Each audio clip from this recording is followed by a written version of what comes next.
It is good to be in a normal game week routine. After a short week last week, it's routine's a big thing in football, and you want to have full preparation to, be able to get yourself in a position where you're fully prepared for the game, which, as lousy of an excuse as that is, I think that probably affected us a little bit last week, starting the game. At the end of the day, we got accomplished what we wanted to get accomplished. That was, never take winning for granted. We won the game. We got to play a lot of people. We got to do a lot of snaps on all three sides of the ball, where we evaluated, a lot of guys on what they do right, what they do wrong, and what we got to continue to get better at. From there, moving forward to Maryland's a big challenge this week. Looking forward to 3 good days of practice, and been working hard on getting good game plans together on all three sides of the ball. We're going against a very disciplined head coach, and Coach Etzel, who prides himself on winning games through being smart at what they do, from a turnover margin standpoint to sound in the kicking game to not being a very penalized football team. So that's number one thing we got to take care of, and then from there we got to get good at what the game plan is to line it up to try to win the game. From there I'll take some questions. In terms of scheme, do they do anything similar to anyone you've seen, especially with what they do defensively? I know they're an even front.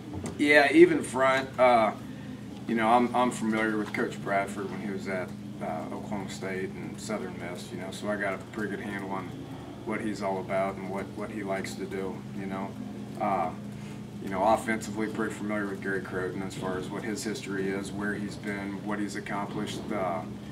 Got a heck of a resume, and is a great mind and does a lot of good things offensively. What they showed against Miami was a lot of the stuff that we do.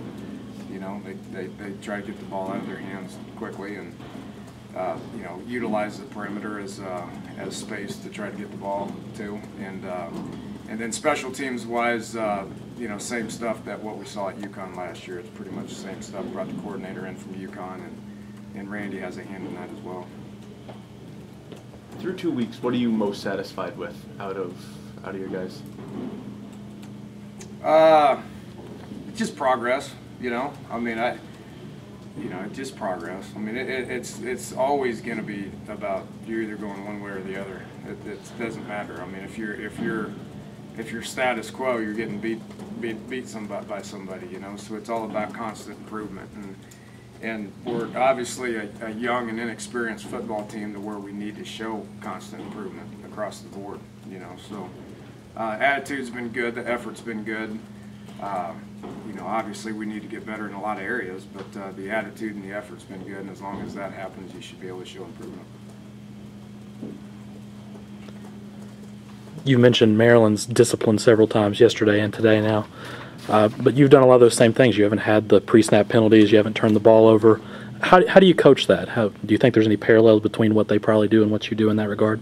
I don't know. I've never been in his room before, But if you just look back at, it's what UConn was all about last year, They were on average 4 penalties a game and had positive turnover ratio and all that. So last week, prime example of it, they weren't nearly as penalized as what Miami was, and they had 1 turnover. Miami had 4, 2 of which went as defensive touchdowns for Maryland, which won the game.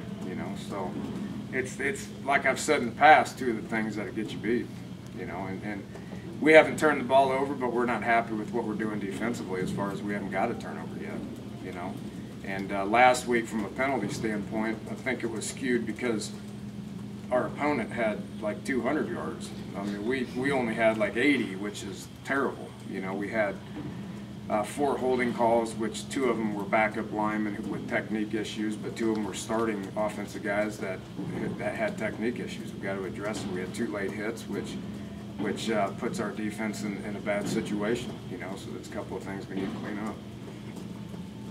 Personnel-wise, what jumps out at you with Maryland? What do you see that you like from them defensively? Defensively, yeah, they look good. You literally watch them on tape. It's like, ooh, they got good-looking kids. They got experience. Their 2D tackles are guys that are very active and play hard. And anytime that you're sound right there in the beginning part of that defense, it's going to give you some problems, So I got a ton of experience at linebacker. A couple of those guys really run well and get to the ball, and got a corner that took one for the game-winning touchdown last week. So they got probably a little bit more experience coming back on both sides of the ball than we do. Not a bunch more, but slightly give the advantage to them as far as returning starters are coming back. His trademark's always been forcing turnovers and stripping the ball. That's something you emphasize with your players this week? Yeah, it's something I've emphasized since the day I got here, And we'll work hard on it this week, just because we haven't turned the ball over in 2 games doesn't mean that we feel like we got things figured out and we can relax. That's something that is part of our everyday coaching, style and how we practice is making sure that we focus on that. Edsel's obviously been a power run guy, and Croton's a throw it. How have they melded those two philosophies in the offense? It's an interesting dynamic, it really is, because, watching what they did at UConn, and I watched it from afar, but watching what they did at UConn was, we all know what they did. It's far from what you're going to see on Saturday. They will get into a couple of different tight end sets and pound the ball at you a little bit.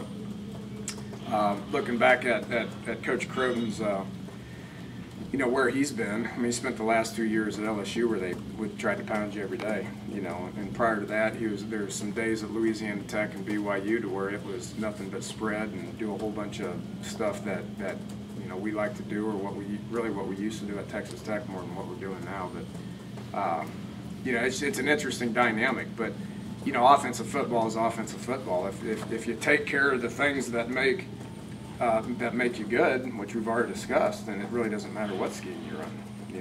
If you can get good at what you believe in and make sure you don't turn it over and you don't force bad situations from negative penalties and all that, then you got a chance to win. Even though you always say that you take every opponent exactly the same, but facing your first BCS opponent, is this kind of going to be a measuring stick as to where your team is? Yeah, without a doubt. They're obviously a good football team, and it's going to be it's challenging. They've won a bunch of games. They got kids that that are used to winning, and guys that were highly recruited. And saw something that Maryland has the 10th most players on NFL rosters right now. So it's obviously a place where they have an abundance of talent. And we're looking forward to the challenge, and it's a deal where we're if we want to consider ourselves a quote-unquote top 20 team, quote-unquote chance to win a championship, go to a BCS game, then we've got to beat people like this. So we're looking forward to the challenge.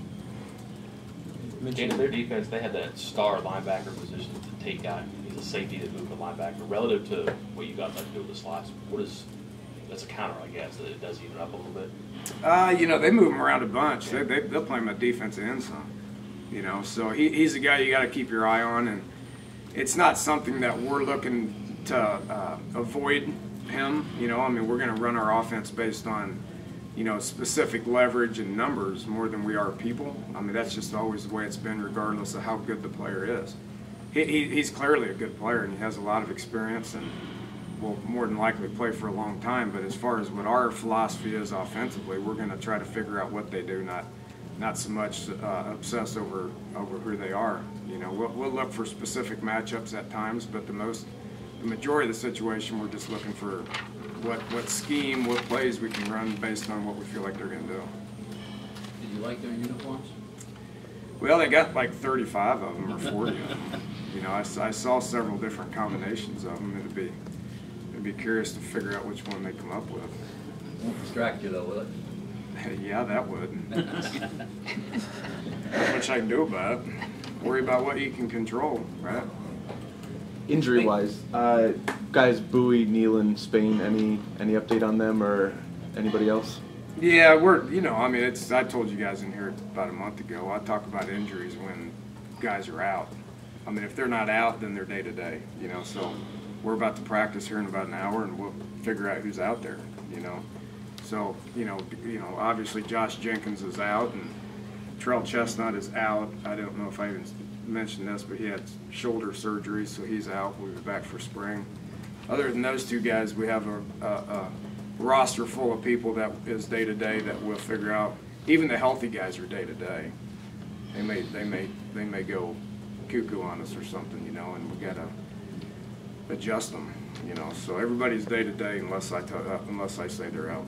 Speaking of things you can control, the running game, how do you approach it? You're sitting, 109th in the country now in yards. How do you approach making that different, or do you do anything? That's called practice. And when you're dealing with inexperienced people, there's nothing more than practice and game snaps that get you better at it. You know, we didn't all of a sudden decide that we wanted to be bad at the run game or develop plays that would get our running backs' teeth knocked out. All right, so it's about coaching, which is scheme, which I feel like we got coaches that can scheme up some runs. It's about linemen and inside receivers and backs being able to be targeted correctly and finish blocks. And then it's about the guy with the ball in their hand being able to open their eyes and see where the hole is and get there quickly. You know, so the only way to get better at it is to keep working on it and practice and get experience. You said yesterday, though, that you're not as worried about the statistics as far as that it's about making the opponent respect your ability to do that. How do you gauge whether an opponent does respect your ability to run the ball? Based on how they line up, you know. And you know, Marshall did a good job of scheming a run and taking away a run. All right. The thing that discouraged me so much in this last game was what they were doing defensively was unquestionably geared towards taking away the pass, and we didn't do a very good job of attacking that. And that's what's discouraging to me. I don't care if we're 120th. If we're able to run the ball when we need to, and we're able to not let them dictate what they do from you're either going to run it or throw it, then we've accomplished our goal. How eager are you to see